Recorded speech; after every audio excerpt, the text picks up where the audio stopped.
Hello, I'm Dr. Aditi Manudhane, cornea and refractive surgeon at Clio eye care. आज हम discuss करेंगे चश्मा हटाने की सर्जरी यानी कि स्पेक्टिकल रिमूवल सर्जरी के बारे में। अगर आप चश्मा पहनने से या कॉन्टैक्ट लेंस पहनने से ऊब चुके हैं या आप किसी ऐसे जॉब के लिए ऑप्ट करना चाह रहे हैं जिसमें बिना चश्मे के विजन 6 की ज़रूरत है, तो रिफ्रैक्टिव सर्जरी इस चीज़ का आंसर है। अगर आप इस सर्जरी के बारे में सोच रहे होंगे तो आपके मन में बहुत सारे डाउट्स होंगे, सवाल होंगे, सर्जरी के रिलेटेड कंसर्न्स होंगे।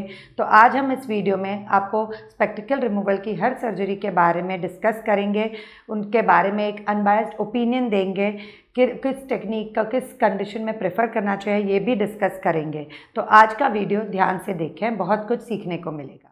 सबसे पहले हम डिस्कस करेंगे कि स्पेक्टिकल रिमूवल सर्जरी किन किन तरीक़ों से हो सकती है। स्पेक्टिकल रिमूवल सर्जरी के 3 मेजर तरीके होते हैं।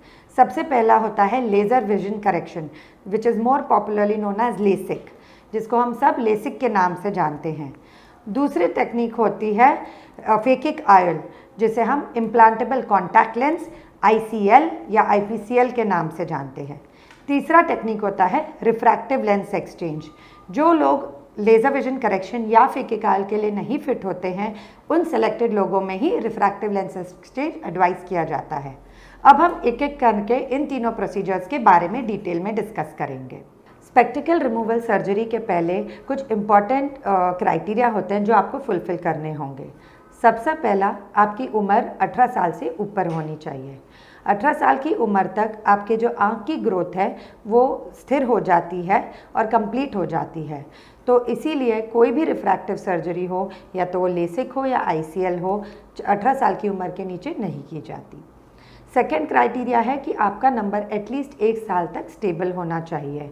अगर आपका नंबर 2 विजिट पे डॉक्टर के पास जाने पर बढ़ा है तो हो सकता है कि आपकी आँख की ग्रोथ अभी चेंज हो रही है और आपका नंबर स्टेबल नहीं है, तो आपको सर्जरी के पहले रुकना होगा। अगर आपका नंबर सिर्फ 0.25 या 0.5 से चेंज हुआ है 2 विजिट्स पे, तो उसे हम सिग्निफिकेंट नहीं मान सकते।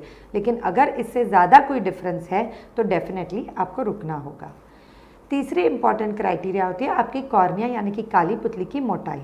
अगर हम लेसिक करना चाह रहे हैं तो हम आपकी कॉर्निया की थिकनेस मेजर करते हैं, क्योंकि लेसिक के प्रोसीजर में जो आपकी काली पुतली यानी कि कॉर्निया है उस पर लेज़र द्वारा उसको रीशेप किया जाता है।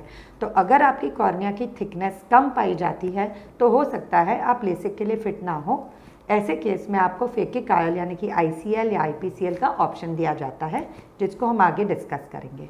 पांचवी चीज़, अगर आप प्रेग्नेंट है या ब्रेस्ट फीडिंग है तो आप इस टाइम इस सर्जरी को नहीं करवा सकते, क्योंकि प्रेगनेंसी के दौरान बॉडी में बहुत सारे हार्मोनल चेंजेस होते हैं। कॉर्निया की थिकनेस में भी चेंजेस आ सकते हैं, नंबर में भी फ्लक्चुएशंस आ सकते हैं। तो इसीलिए अगर आप इस सर्जरी को प्लान कर रहे हैं तो प्रेगनेंसी या ब्रेस्ट फीडिंग के बाद ही प्लान कर सकते हैं। अगर आप किसी इम्यूनोसप्रेसिव बीमारी से सफ़र कर रहे हैं या आप कोई स्टेरॉइड्स या इम्यूनोसप्रेसेंट्स खा रहे हैं तो भी हो सकता है कि आप इस प्रोसीजर के लिए तब फिट ना हो। सबसे पहले हम डिस्कस करेंगे लेज़र विजन करेक्शन यानी कि लेसिक के बारे में। लेसिक की प्रक्रिया में आपकी जो काली पुतली यानी कि कॉर्निया होता है उसका एक फ्लैप उठाया जाता है, उस पर लेज़र चलाकर आपकी काली पुतली को रीशेप किया जाता है और उस फ्लैप को वापस डिपॉजिट किया जाता है। अब इस प्रक्रिया में आपकी काली पुतली का फ्लैप किस तरह उठाया जाता है, उस प्रक्रिया के बेसिस पे 2 तरह के लेसिक होते हैं। माइक्रोकेराटोम यानी कि ब्लेड लेसिक, और दूसरा होता है फेम्टोसेकेंड लेसिक, जिसको आप आई लेसिक या ब्लेड फ्री लेसिक के नाम से जानते हैं। माइक्रोकेराटोम लेसिक और फेम्टोलेसिक दोनों से ही विजन 6966 आती है। दोनों के विजन आउटकम में कुछ फ़र्क नहीं होता, लेकिन क्योंकि इस प्रक्रिया में लेज़र द्वारा ही आपका फ्लैप काटा जाता है तो डेफिनेटली ये एक सेफ़र प्रक्रिया है और इसीलिए ये एक्सपेंसिव होती है। कुछ कंडीशंस होते हैं जिनमें हम प्रेफर करते हैं कि पेशेंट फेम्टोसेकेंड लेसिक कराए, क्योंकि कभी कभी किसी की कॉर्निया फ्लैट होती है तो हम प्रेफर करते हैं कि वो फेम्टोलेसिक कराए। और फेम्टोलेसिक में जो फ्लैप बनता है वो थोड़ा थिनर बन पाता है, मोर प्रेडिक्टेबल होता है, तो इसीलिए हम थोड़े से ज़्यादा नंबर को भी टारगेट कर सकते हैं। अब हम डिस्कस करेंगे कि आपके लेसिक की प्रक्रिया या आपके चश्मे का नंबर को हटाने के लिए किस प्लेटफॉर्म या किस सॉफ्टवेयर का यूज़ किया जा रहा है। उसके बेसिस पे डिफरेंट टाइप्स ऑफ लेसिक होते हैं। सबसे पुराना था प्लेनो लेसिक। इस प्रक्रिया में सिर्फ आपके नंबर को हटाया जा रहा था, आपकी काली पुतली पे कॉर्निया को रीशेप किया जा रहा था, लेकिन आपके आई के ऑप्टिकल इम्परफेक्शंस को नहीं ट्रीट किया जा रहा था, जिसे हम एबरेशंस कहते हैं। फिर आगे जब टेक्नोलॉजी एडवांस हुई, फिर आए कस्टमाइज प्लेटफॉर्म्स। इन कस्टमाइज प्लेटफॉर्म्स में आपके आई के कुछ मेजरमेंट्स यानी कि एबरेशंस को मेजर किया जाता है, और सॉफ्टवेयर में नंबर को तो ज़ीरो टारगेट किया ही जाता है, लेकिन इन इम्परफेक्शंस या ऑप्टिकल एबरेशंस को भी मिनिमम के लिए टारगेट किया जाता है। तो इस कारण से क्वालिटी ऑफ विजन बेहतर आती है। कस्टमाइज प्लेटफॉर्म्स डिफरेंट नामों से आते हैं, जैसे कि aspheric LASIK, Zyoptix LASIK, HD LASIK, wavefront guided LASIK, topography guided LASIK, यानी कि जिसका दूसरा नाम है कॉन्टूरा विजन। ये सारे कस्टमाइज प्लेटफॉर्म्स के नाम हैं। इन प्लेटफॉर्म्स का ये एडवांटेज होता है कि जो प्लेनो लेसिक में ग्लेयर, हेलोज या स्टारबर्स्ट के प्रॉब्लम होते थे, वो इन कस्टमाइज प्लेटफॉर्म्स में मिनिमम होते हैं। नेक्स्ट हम डिस्कस करेंगे PRK यानी कि फोटो रिफ्रैक्टिव केराटेक्टमी के बारे में। ये भी एक लेज़र विजन करेक्शन का तरीका है जो ट्रूली फ्लैपलेस होता है। PRK की प्रक्रिया में आपकी काली पुतली पे जो एक एपिथेलियम नाम की लेयर होती है उसको हटाया जाता है, फिर लेज़र द्वारा नंबर को करेक्ट किया जाता है, और प्रोसीजर के एंड में एक बैंडेज कॉन्टैक्ट लेंस आपकी आई पे लगाया जाता है। जो ये सुपरफिशियल लेयर एपिथेलियम जिसको हटाया जाता है प्रक्रिया के दौरान, ये 48 to 72 आवर्स में वापस ग्रो हो जाती है, और फिर बैंडेज कॉन्टैक्ट लेंस को हटा दिया जाता है। ये प्रक्रिया उन लोगों में रिकमेंड की जाती है जिनमें आँख में ट्रॉमा या चोट लगने का रिस्क होता है, या कोई वो विग्रस स्पोर्ट्स एक्टिविटीज़ में पार्ट लेने के लिए जा रहे हैं। तो ये एक फ्लैपलेस प्रोसीजर है, तो टेक्निकली आपकी कॉर्निया की स्ट्रेंथ बेटर मेंटेन होती है, इसलिए इसको एडवाइस किया जाता है उन लोगों में। कुछ सिलेक्टेड केसेस में जिनमें कॉर्निया की थिकनेस थोड़ी बॉर्डर लाइन हो, उन लोगों में भी PRK सजेस्ट किया जा सकता है। नेक्स्ट हम डिस्कस करेंगे स्माइल प्रोसीजर के बारे में। स्माइल यानी कि स्मॉल इंसिजन लेंटिक्यूल एक्सट्रैक्शन।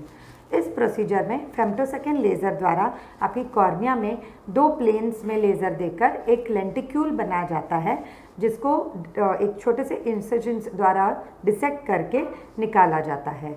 तो टेक्निकली अगर एक सैंडविच है जिसमें चीज़ का स्लाइस हो और उसको स्लाइस को सैंडविच के बीच में से निकाल दिया जाए, उसी तरह इस लेंटिक्यूल को भी डिसेक्ट करके आपकी कॉर्निया के बीच में से निकाला जाता है, जिसके कारण आपकी कॉर्निया फ्लैट हो जाती है और आपका नंबर हट जाता है।